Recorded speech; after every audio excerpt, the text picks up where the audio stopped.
এই নমস্কাৰ দেই ইউটিউববাসী।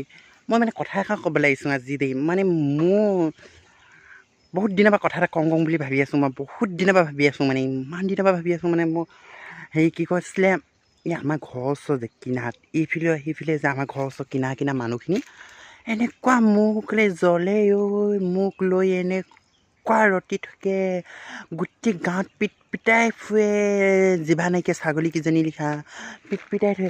মোৰ মুখত আকৌ ক'ব নোৱাৰি নহয় সিহঁতি। মোৰ মুখত একোৱে ক'ব নাই কিজনী নাতে হৈ কিজনী একো এটা ক'ব নাই মোৰ মুখত।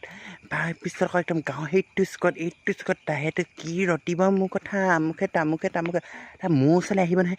অহাৰ পিছত আৰু একদম সিহঁতৰ কি আৰু তই বুলি বহুত ভালখিনি বহুত আমুকখিনি কেনেকুৱা খং উঠে। মই কিন্তু তহঁতক ভালকৈ কৈ থৈছোঁ দেই, নাতি হৈ তহঁতক কিন্তু ভালকৈ কৈ থৈছোঁ। মই যিদিনাখন ফালিম নহয় তহঁতক, মই একদম ফালিম তহঁতক, মই এনেকুৱা ফালিম তহঁতক, মই এনেকুৱা ফালিম তহঁতক, মই চাই আছোঁ মই এদিনাখন ফালিম কিন্তু তহঁতক মই ভালকৈ ফালিম।